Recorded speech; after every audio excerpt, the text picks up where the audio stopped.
7h40 sunu gan Amadou Tidiane Wane salaamaaleykum. waaleykum salaam wa rahmatullah.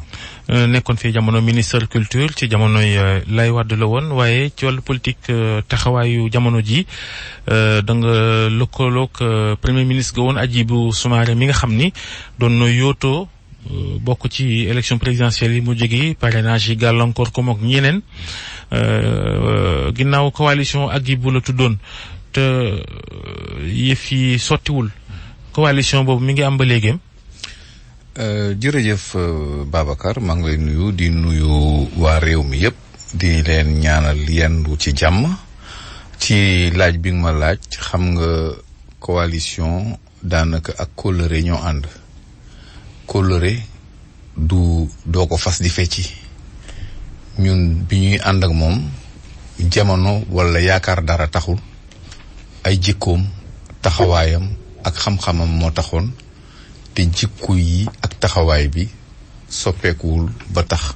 ñu war a soppi sunu doxalin. moo tax ñu war la laaj noo gisee mbirum Aïssata Tall Sall gi doon coow ci réew mi démb moom mi nga xam ni mi ngi woon ci opposition bi at yi jamono yu nu weesu yëpp ak taxawaay ba mu ci am ñu bëri sax naw ko ca faf moo xëy ne ginnaaw moom it parrainage teqatal na ko ci élection yi dem na ànd ak Macky Sall loolu yow lu la bett la am. waaw bokk naa ci ñi mu bett. Aïssata sama sœur la sama jigéen la sama mbokk la actrice politique la kon du ma wax ci wàllu mbokkoo gi choix am du xajamal dara ci wàllu woowu wante comme observateur de la scène am naa ci lu ma bett lool ndax jigéen bu mën góor la te yaakaar naa ne sénégalais yu bëri bëggoon nañ ko ci seen xol ndax taxawaayam ndax itam yàlla lim ko may ci waxuma la taar rek wante taaru wax taaru taxawaay taaru mën boppam ci lu bari te lii mu feeñal moom moo xam lu tax yàlla na ko jikk loolu lañ ko ci mën a ñaanal mais choix boobu man personnellement du sama choix ku muñ juróom-ñaari at mun nga muñ weer ak genn wàll ba xam lan la yàlla di feeñal ci ay dogal. naam fa la bokkoon nag mbootaay googu benn bokk yaakaar laata mu cay génnaat da caa delluwaat rek xanaa. loolu bëri na ñuy taafantoo loolu. mais aw lay la daal. ci sama gis-gis juróom-ñaari at muñ nañ ko juróom-ñaari at yoo xam ni lu nekk itam dégg nañ ko fi wante li yàlla feeñal ci jamono wone na ne lu fi waay waxoon léegi am na fuñ ko tënk. vidéo yaa ngi fi bande sonore yaa ngi fi moom am na lu mu waxante woon ak transhumants yi am na lu mu leen waxoon vidéo boobu mu ngi dox dafay taxaw ci seede ki gën a sonn ci loolu sax moo di président Macky Sall parce que moom daanaka lépp lu mu waxoon avant 2011 ba 2012 daanaka kuy campagne ren bul sax wax tegal ko bande yi mu lay waxal ndax lépp lu mu def ci diggante bi waxoon na ne du ko def lépp lu mu def ci diggante bi waroon na ak lu mu diggee woon man foofu laa wuuteeg ñoom doxalin nit dama lay jàppe li nga wax natto ko ci li nga jëf su fekkente ne méngoo na bismillah su fekkente ne méngoowul ma toog fa ma toog di yéey sama guro. léegi seen njiit coalition bi Hadjibou Soumaré coalition Hadjibou 2019 léegi comme que moom demul dañ ko téye ndax parrainage bi ban taxawaay la fas yéene taxaw ci élection yi. xam nga ci politique la ñu nekk politique ay alliance la politique aussi xool réalité du terrain natt fii réalité tey tollu te mën na changer ëllëg tey jii ñuy wax ni mën na am semaine prochaine données yi changer complètement loolu. ñëpp ñi observateur. moo taxit bu xëyee dem ci Macky ba doo am lu la metti waay. su ko defee dana ma metti lool. ndax dégguma ci moom te yaakaar naa wax na ko ci télévision lu yàggul ne xelam demu ci falaa koy jàppee pour le moment. ci kan la xelam dal mu dem. non loolu mu jàppale ko loolu nag mu ngi ci xalaat ñu ngi ci waxtaan mais mënuma ko jiitu ci fësal ci fan la ñu toll ci xalaat bi. loo ko ci xelal yow non de xam nga su ma la nee mënuma jiitu ci wax ci loolu du teggin ma toog ci rajo di feeñal man lan laa koy xalaat loo loolu pour le moment mais ay ñeenti fan rek a ci des parce que campagne bi mu ngi démarrer le 3 donc li ci kanam rawul bët. lii Bougane Gueye Dany moom it mi nga xam ni parrainage ko xañ taxaw ci élection présidentielle doon candidat jàpp na ni yéen ñi nga xam ne yéen a bokk ci C25 di kuréelu fukki nit ak juróom yi nga xam ni ñoo déposé woon dossier ci conseil constitutionnel ngeen décidé ndoo jàppale ndoo kenn rek ci ñeent ñi nga xam ni ñooy candidat opposition bi. est-ce que yow yaakaar nga ni aw doxalin wu baax la. ci sama gis-gis man président Macky Sall dafa dimbali opposition bi lool sax ndax piège ba mu yaakaaroon ci parrainage bi dafa mel ni dafa wëlbatiku tënku ko xam nga jàmmarloo ak ñaar fukk ak juróomi nit ci président sortant moo gën a neex parce que rang yi dañu tas mais saf pexe tax na ba léegi ñeenti candidat moo des ñeenti pôle yooyu pôle bu ci nekk su defee le plein de ses voix day dem ardo mais ñi ñu téye tamit ñi ngi dem di koy fekki loolu tamit day baax ci moom ñi ngi rocceeku di dem di fekk Macky Sall ñi ñu téye noonu Aïssata Tall Sall mooy ci mujj ak ñeneen ak ñeneen. loolu ça joue en sa faveur tam. xam nga 0 plus 0 égale 0. munoo waaye C25 itam C24 ba 23 la fi mu toll nii. non mooy li ma la wax rek xam nga 0 plus 0 égale 0 am na ñoo xam ne ñi dañuy dem te duñu yóbbaale kenn wante sénégalais yi li ñuy dund ñoom xam nañ ko te sénégalais yi ñooy voté parti yi dañuy jëmmal. ay xalaat ak ay gis-gis wante ñiy voté at the end of the day mooy sénégalais yi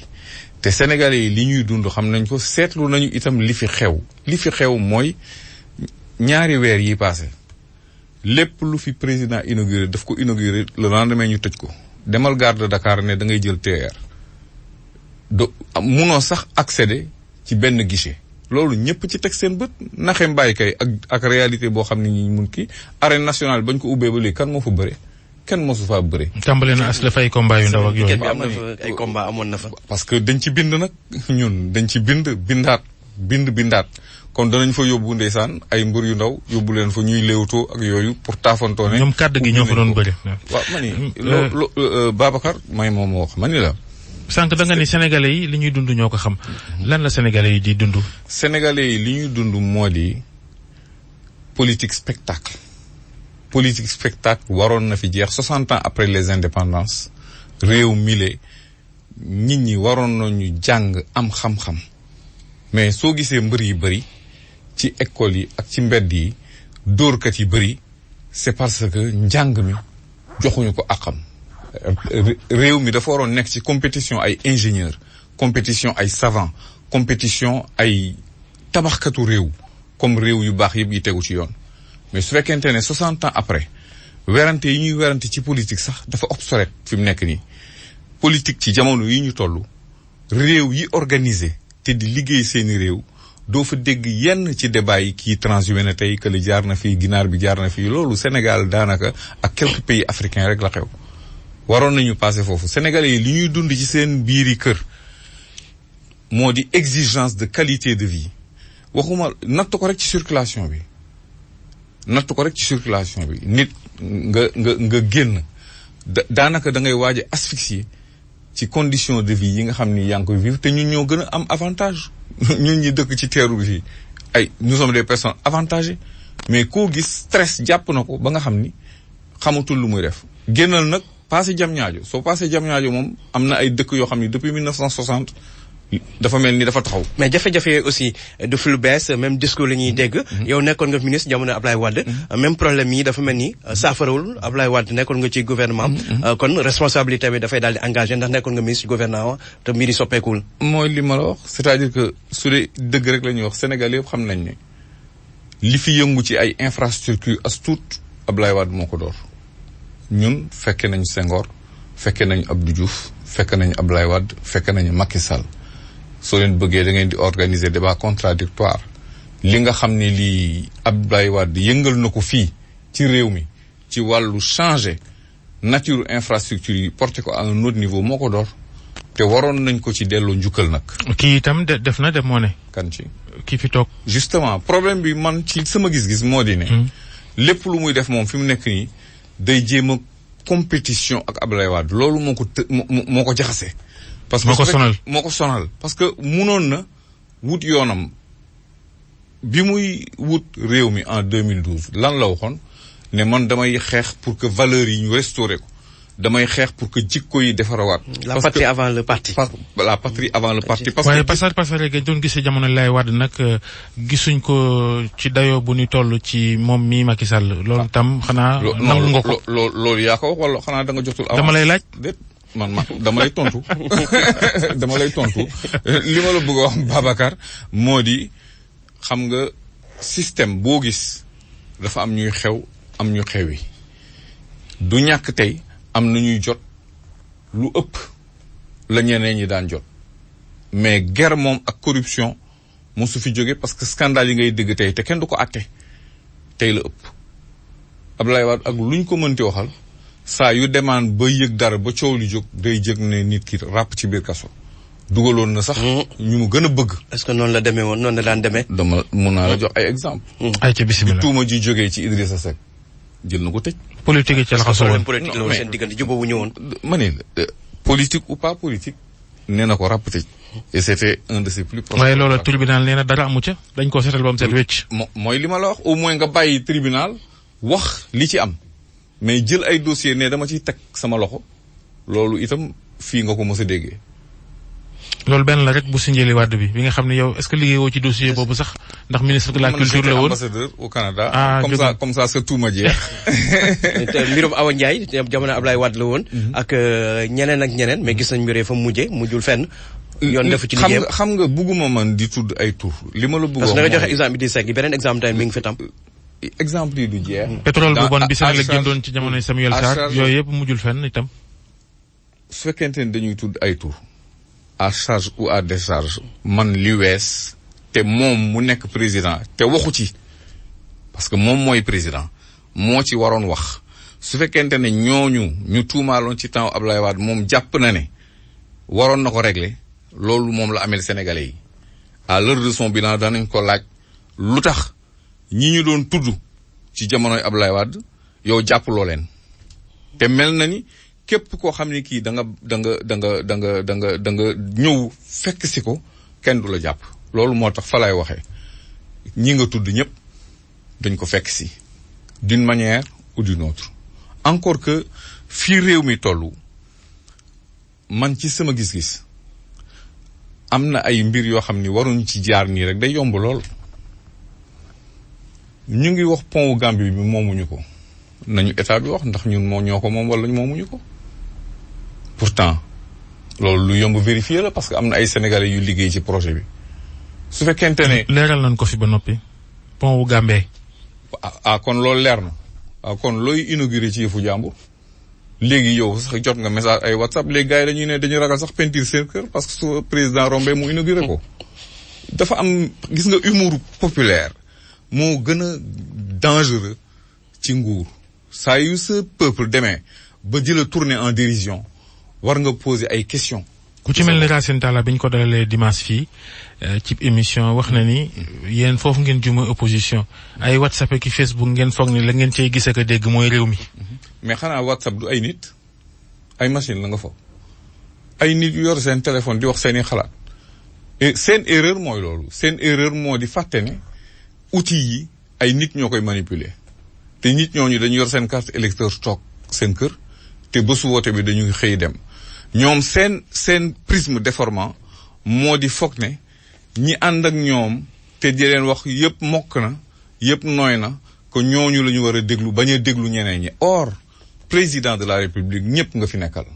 da nga war a déglu sa opposition respecter leen lii gën a garaaw moo di réew mu dey ni Sénégal